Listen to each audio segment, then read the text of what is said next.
So we have seen some discrepancy in this USC defense. What will we see tonight, Tom? Well, when I watch USC's defense on film, to me it's the linebacker struggling to get back and to cover the deep middle zone. And it's Taylor Mays, unfortunately. As much as he shows up in the highlight reels as the big hitting safety for USC, I think he's had some trouble recognizing the pass and getting in position. So what does that mean for Oregon? They need to attack the middle of the field, just like Oregon State did a week ago and just like Notre Dame did 2 weeks ago. I question, though, if Jeremiah Masoli, the quarterback for the Ducks, can do this consistently enough. The Ducks are great running the football. I just don't think they're consistent enough throwing the football, and that's why I give USC an edge in this game. Yeah, you know, and the defense of Oregon has really had some injury problems, particularly at that cornerback position.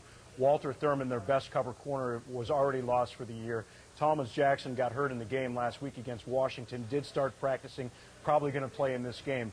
But the situation got so bad there at cornerback that they needed to remove the red shirt off of Cliff Harris, a true freshman, very small guy. And I think they're going to have problems covering up on the outside, particularly with Ronald Johnson being back in that lineup for USC. So what this probably means is that Oregon is going to have to leave the safeties up over the top of these inexperienced cornerbacks, not going to be able to insert those safeties into the box to help stop the running game, which can be a real problem with Joe McKnight and an emergent Alan Bradford in the USC running attack. I think Oregon's going to struggle defensively. It's going to be interesting to see Matt Barkley. He's a true freshman. I was just going to say that. Even though we are where we are in the season, right, he's still a true freshman. And he said all week long, too, I don't care about the noise and bring it on and all that kind of stuff. Bring it on. So you've been there on the... Go ahead, it is the loudest...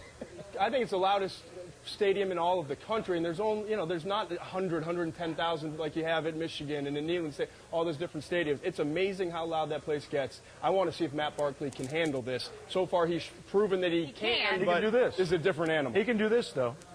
He can hand off. Well, he'd be well fit to take that crowd out early, because they are going to be fired up, not for the least of reasons, as he's asked them to be fired up, saying, bring it on. That's a youngster for you, isn't it? Yeah, it really is. Quarterback.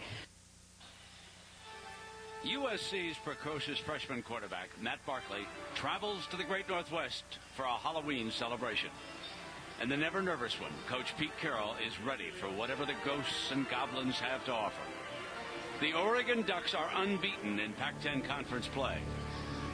And one of the loudest crowds in college football is ready for Fright Night.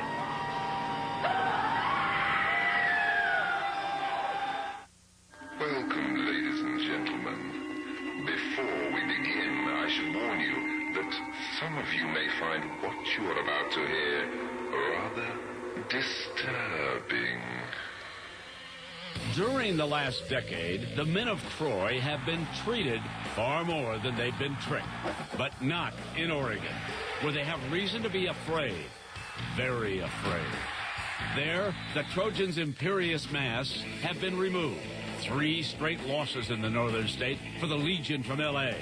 But on this Halloween night, USC brings a charmed young man they call the Chosen One to counter the spell Oregon has cast on his team.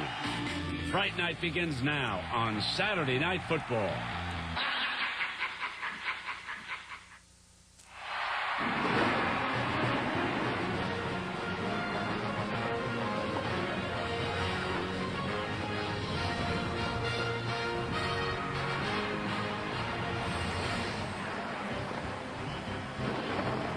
You are looking live in the cavern of Autzen Stadium in Eugene, Oregon, where the Trojans look to overcome their haunted past as they lurk into a BCS battle on Saturday Night Football on ABC, presented by Southwest Airlines. It is going to be a terrorizing Halloween slash fest as those sinister Oregon Ducks sit alone atop the conference standings. No league losses, threatening USC's title hopes, where a loss would end in another Trojan nightmare.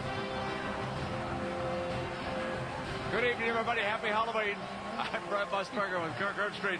So, here comes young Matt Barkley on his white horse trying to slay another dragon on the road. Well, he is the difference between Matt Barkley right now, what we saw maybe early in the year, 6 games of experience for a true freshman.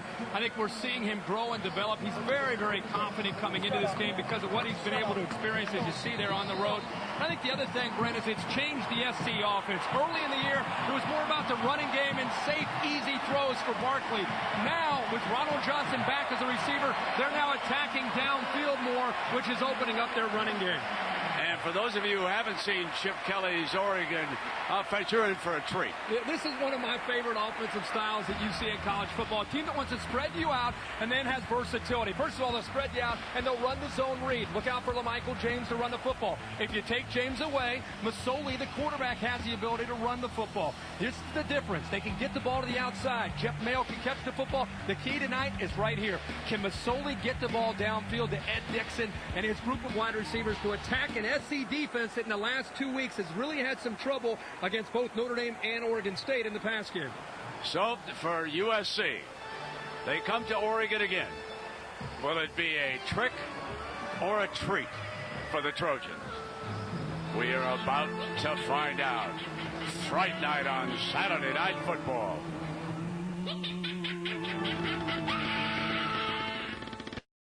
At running back. No one really talks about how good Oregon's defense is. 19 takeaways, tied for first in the conference. Matt Barkley is a true freshman. A lot of people think Autzen Stadium, loudest stadium in the country. By the way, baseball fans, rain delay.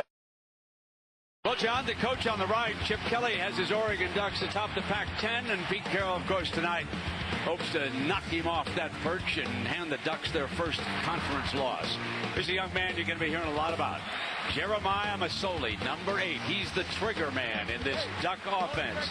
Young man out of Northern California, also played in Honolulu, and, of course, out to stop him, the All-American safety, Taylor Mays of the Trojans. And the Duck leads them out on Halloween night. That's his normal costume. Doesn't need Halloween to wear that.